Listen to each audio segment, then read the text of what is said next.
has the same spare game first frame.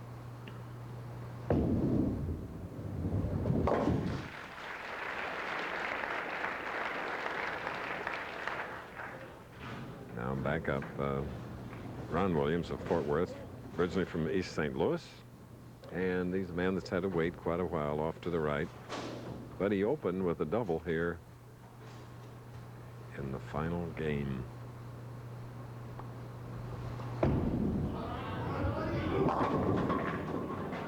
And a 7-pin. And here's Bonnie, who got the trip to California after sending Ron balloons into the paddock area on his birthday on Thursday, so he advanced to the tournament leadership and get the trip to California, Bo. Not a bad idea, and her husband can win $42,000 with a victory in this match. As we said, he formally won the AC Delco Championship. He outlines why he does so well in early tournaments. Well, I think, Bo, after you've had a long break like that, you come back, you're pretty fresh. You know, you've worked on your game for a couple of months. You've had time to change a few things here and there. And, you know, I've always bowled good here at the Cable House. I bowled here like 10 straight years, and I've cashed in like 9 out of 10 tournaments, and I've won one. And today I'm the tournament leader, and hopefully I can win it again this year. All right. Fourth frame. Back striking. Britton. This is the final game of the AC Delco Classic, where the winner will become the King of the Hill Challenger next week. Back to find out after this. Suited. Kevin in here today is celebrating the birthday with Vince Granatelli in Phoenix. He's going to be back in Indy, he hopes, next year.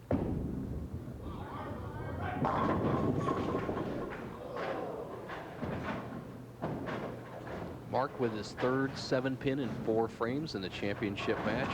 A little different type of 7-pin. The first 2 he was high on the left-hand lane. That time the ball kind of what we said rolls out. Mark Williams, who doesn't use much ball speed, I'd say in the 16 to 17 mile-an-hour range, had that ball just kind of quit on him. Obviously he knows how to make this. He's within 10 pins. Oh.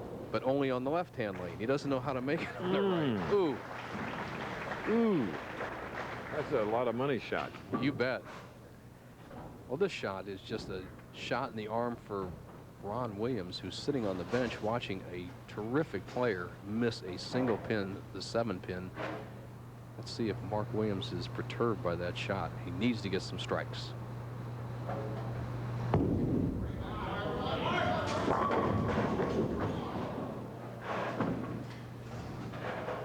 Well, what's happening? You look at a player, he hits the pocket, he has that big hook. And what Mark has to do is do one of 3 things. Throw harder to keep the ball from rolling out. Loft the ball a little bit more, as we have seen Ferraro, Westlake, and our tournament leader, Ron Williams, do. Or switch to a harder ball that doesn't hook as much. So he has 3 alternatives. Let's see which one he chooses. Remember, our King of the Hill Challenge begins next week in Phoenix. As the winner of this match, AC Delco Classic will become the challenger and will bowl the winner of the Phoenix Open. Now the dots are out here 7 feet. That's an old help that the players used to use before the arrows were put out on lanes 15 feet. Not many of the pros look at the dots because it makes you dump the ball. Fort Worth, Ron Williams. 1992 was a big year for Dave Ferraro. This was one category that helped him become the PBA Player of the Year, averaging $219.7. And the top money winner was former president of the PBA, Mark McDowell, 174. And he's the defending champion here, and he finished 16th this week. Saw Ron Williams in 5th in average last year at 217, and he's in control of this match, can make it a 41-pin lead.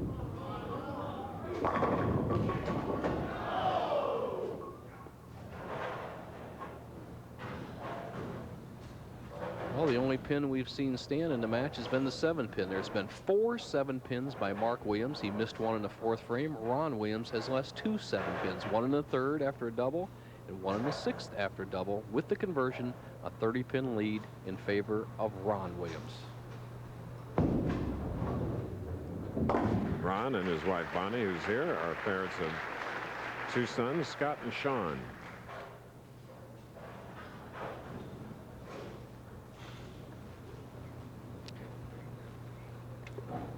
Going back to the dots are 7 feet out over the lanes, and not many people use those as a guide or a ball target because you have a tendency to dump the ball into the lane when you don't look far out on the lane. Williams had a good shot there, lofted the ball out over the lane. The dots, for the older folks would remember, were there before the arrows. Way back in the 30s, there were no arrows or dots on lanes to help bowlers. So there's a lot of guys out there to help you. So here the arrows are here. The dots would be right about in this line, not quite showing up in that picture. Right now, Mark Williams could care less about the dots or the arrows. He needs to knock over the pins. He trails by 30 pins, 7th frame. All right.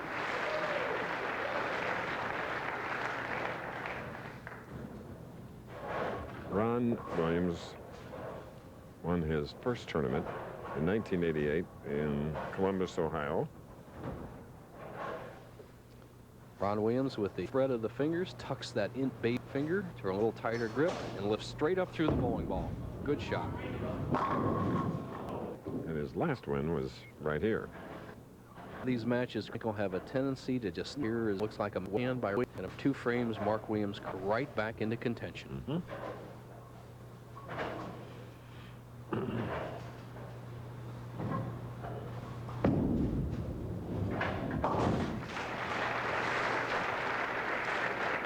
In this game, they're bowling for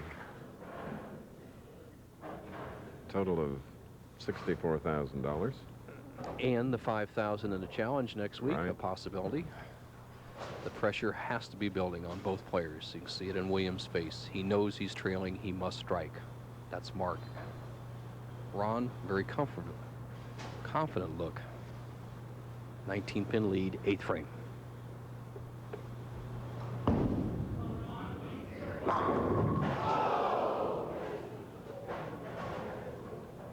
Hello, solid 10 in the 7th, solid 8 in the 8th.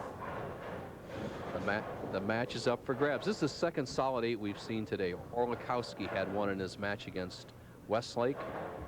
Head pin tips into the 2, touches the 5. The 5 gets chopped straight back off the 8-pin. Wish we could replay that chorus of O's. Loudest I've ever heard. Okay. Continuing to mark, Ron Williams. Double up for Mark Williams.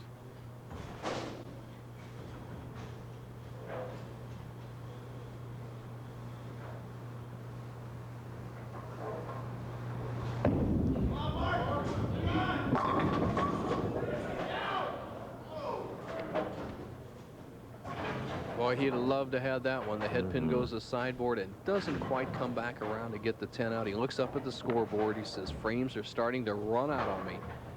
Now, with a little more ball speed, Mark Williams carries this shot. He gets a little more speed on that head pin. It may bounce off the sideboard, take out the 10. However, he's still in the match. He will trail by 19.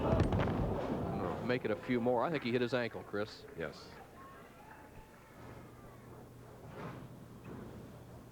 Here you go. Watch it. Watch his footwork. He hits the ball, hits right off his left ankle. You see him never even finish the shot.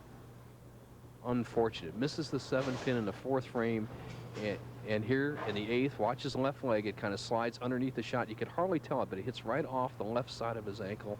That not only hurts, but it hurts his pocketbook because now he's in real trouble. He must strike here.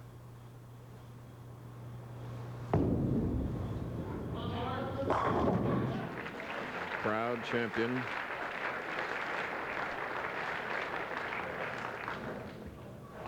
Well, the importance of the AC Delco Classic the last 2 years has been the champion of this tournament has gone on to be not only the champion of the AC Delco Classic, has gone on to be the Firestone winner, has gone on to be the Rochester winner, and has gone on to be the #1 money winner in bowling. Both Ozio and McDowell have followed that after winning the AC Delco.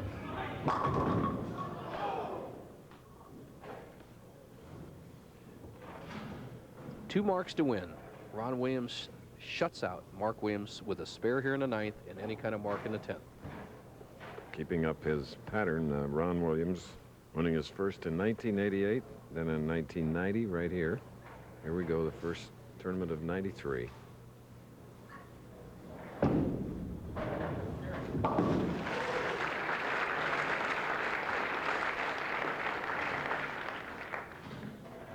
You could say this is a looping victory, huh? Coming up. You bet. A little looping in that swing, but he's kept every ball in play. The key to good match play victory is filling the frames. And look at Williams' match. Double, 7-pin, double, 7-pin, solid 10, solid 8, solid 10. Right now he's come down to where any spare makes him the 1993 AC Delco champion, $42,000 in the bank, and the King of the Hill for next week.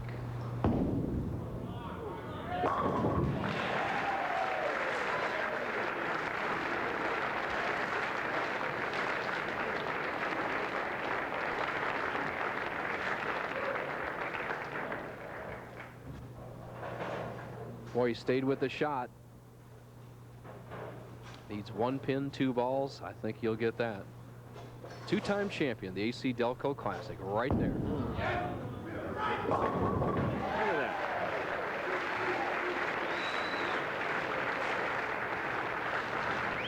Cool as can be is Bonnie Williams, Ron's wife.